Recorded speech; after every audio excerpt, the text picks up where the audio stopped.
Hello, salam and shalom. This video is directed toward the LGBTQ plus community. Listen, I am an Arab from Kuwait and I don't hate you. In fact, I used to be one of your biggest supporters when I was in Canada. During 2005, I went to Canada to study. And during that time, there has been an issue regarding whether or not gay people should be allowed to vote, own a house, get married, etc. And I was one of your biggest supporters. Whenever I was walking in the street, I would see some guy with a petition, a paper, and he would stop me in the street and ask me, hey, would you please sign this paper because we need to give the gay community the rights to vote, the rights to marry, etc. And I was one of your biggest supporters. In fact, I fought a lot of Canadians, through verbally, through screaming, through arguments, that you are human and you deserve to live and have everything like we all have. Now, before you unsubscribe, I know because a lot of my friends here in this channel, they don't like it. But before you unsubscribe, let me tell you something why I don't have any grudge against the gay community. Growing up, the gay community did nothing wrong for me. They never hurt me, they never tried to push their agenda on me, etc. Until recently. But when growing up, the problem only comes from one group, and we know which group I'm talking about. They're the followers of that cursed book. It's over there, it's eating my shahata, by the way. And the followers of that book are the ones who will hurt you if you do not follow their ideology. The LGBTQ, on the other hand, I never had any trouble with them. I am a straight male, and if I said to them, I don't want to engage with you in any behavior that you're doing, they don't hate me, and in fact, they will let me be and go away. And let me tell you a story regarding my personal experience with the gay community. During when I was in Canada in year 2006, just before I went to my university, I went to a gym called YMCA, and I was working out. And after I finished working out, I went to the shower. And when I was taking the shower, I was naked, completely naked. And one guy was looking at me and fantasizing and stuff. And I just ignored him. I finished my stuff and I wore my clothes and I went to the street. When I was going home with my backpack, I heard this guy calling me, hello, hello, hello. And I turned back and he was this guy, this LGBTQ person. And he came, he introduced himself, and his name is Robert. And he was trying to be friendly with me. And I told him straight up, I am not gay. And if you try to do something with me, you're gonna regret it because I will kick your ass. And he was like apologizing to me and everything. And he was like, please just, he told me, I am from America and I came here for a vacation and I'm currently lonely and I want to hang out with anybody. Can you please just hang out with me tonight? And he was like literally almost begging me to hang out with him tonight. And he promised me to not touch me. He gave me the promise, his word, to not touch me and do anything like on me that I'm not comfortable with. And he just said he want to talk to me. And I was like, okay, fine. This could be an interesting experiment or experience. So he invited me to his place. It was in a hotel. He rented a very good room. And I went with him and we started talking about my life and his life. And he told me that he was married and he have kids. And then all of a sudden he flipped and he became gay. And then he decided to invite me to a nightclub because in Canada, I was living near a place, or this YMCA in particular, was near a place or a street called Wellesley and Church. And this Wellesley and Church is where most of the gays in Toronto live over there, okay? So he invited me to go with him to one of the nightclubs and the bars over there. I forgot the name of the bar in particular, but we went there. And he was like inviting me, giving me all the drinks I want. Whatever I wanted to drink, whiskey, to drink wine, etc. And there was a piano player and he was talking with us and we were having a good time. We were having a party with a lot of people there. We were dancing and chilling. And I was having a good time with the gays, to be honest. Okay, yeah, don't unsubscribe. Wait a sec. Let me tell you till the end so you understand my story. So then, after I got drunk and everything, I went outside And there was this cool guy. He came, and we were chatting with him, and then he brought something that to smoke, something green. I'm not gonna say the word, but he gave me the thing to smoke. Okay, joint. And then I smoked a little puffs, maybe 3 puffs with him, with that joint, and I blacked out completely. I don't even remember what happened after I smoked the 3rd puff. I remember like I got disconnected from life completely. And then after I passed out, I don't know really what happened. Like nothing. Like anybody during that time could have done anything to me. Could have anything. Could have stolen my wallet. Could have taken my money, etc. And I wouldn't be able to do anything to defend myself. And this guy Robert, he actually grabbed me from the street. He protected me, and he took me to his apartment, and he put me in his bed. Okay, and he slept on the floor while I sleep on his bed, and he did nothing to me. He didn't touch me. He didn't steal my money. Nothing. And I woke up exactly the next day at 10 a.m. I remember 10 a.m. I look at the watch, 10 a.m.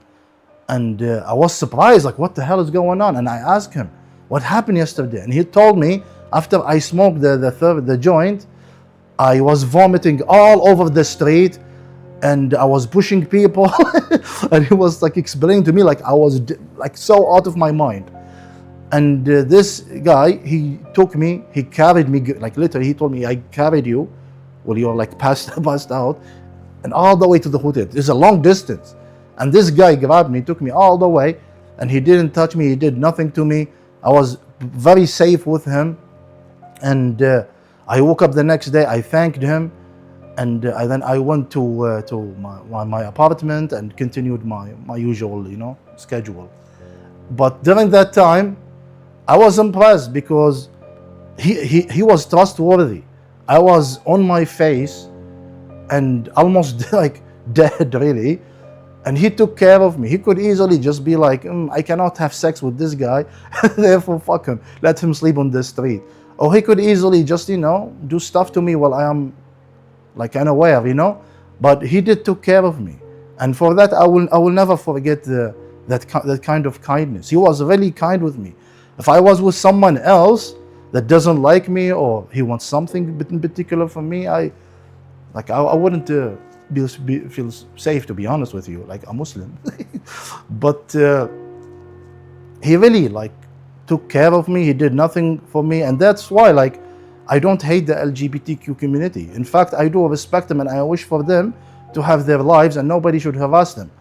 Why they hate why they are siding with the Muslims right now, I believe is because they are disappointed with the Christians, because the Christians used to abuse them for decades and decades and decades, and they developed this hate inside them, and they want to now take revenge. They want to replace Christians with anything, and they are now collaborating with the communists, if they are not communist, and the Muslims, and they believe that these groups will love them.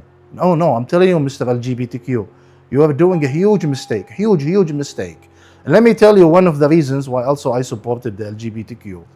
One time during the early days of YouTube, like 2007, maybe 8, I saw a video clip on YouTube, like it came from Russia, and 3 guys were surrounding this LGBTQ person. It was a male becoming a woman in a dress, a pink dress, I remember too.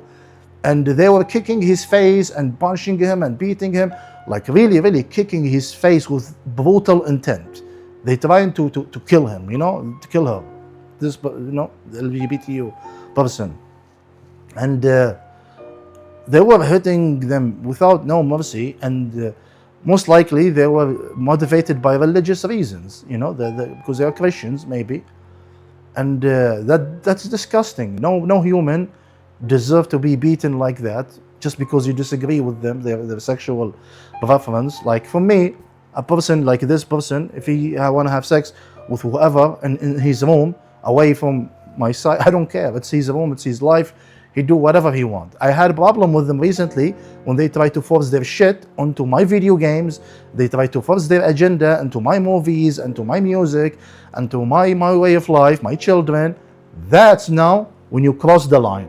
That's now when you, Mr. LGBTQ, you start to make people to hate you because you started not to become just like the Muslims.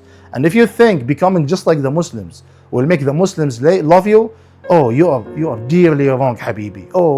Once they get what they want, you will be the first in the chopping block, and nobody will care for you afterwards. Don't ask me for help.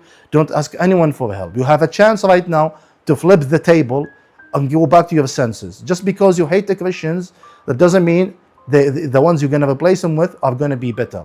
Christians, in my opinion, are starting to accept you as a human. Like, we didn't hear any discrimination, hate to the extreme. I know we hear them, they call you names, LGBT, they hate you. I know, I do it sometimes, but we never hate you. We never want to hurt you.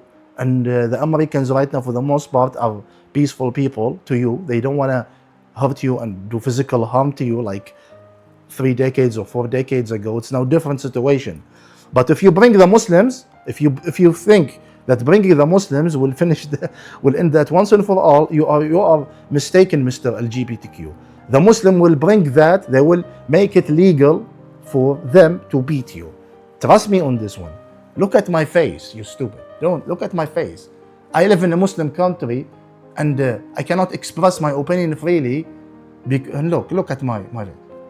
And do you want to be like me? Do you want to be like me? I am not even gay. I am straight, and I'm expressing my opinion, and I get tens and tens of death threats every day. Is this what you want, Mr. LGBTQ? Do you really want to be masked like me? You cannot even express your face, let alone express your own gender and my own pronouns. They don't give a fuck about your pronouns, man. It's a he, she, and that's it. Anything in between gets killed. That's what the Muslim says. And there is a hadith from Prophet Muhammad himself. It says, God curse those men who look like women, and God curse those women who try to look like men. He doesn't like you. No matter how many times you try to be friends with the Muslims, they will never ever accept you. Okay? You are a pariah to them, and a pariah gets, you know what it gets. I don't want to say it because the YouTube AI. Anyways, Mr. LGBTQ, you have a chance to go back to your senses right now. Don't support the Muslims. Okay? They are not your friend and will never ever be your friend. Trust me in this one. Look at my face. Watch my content. Figure it out, okay? Because we know the saying, you cannot fix stupid. I hope you are not stupid, but if you are, then I can do nothing for you, okay, Habibi? I hope you like this video. Salam and shalom, and wake the fuck up.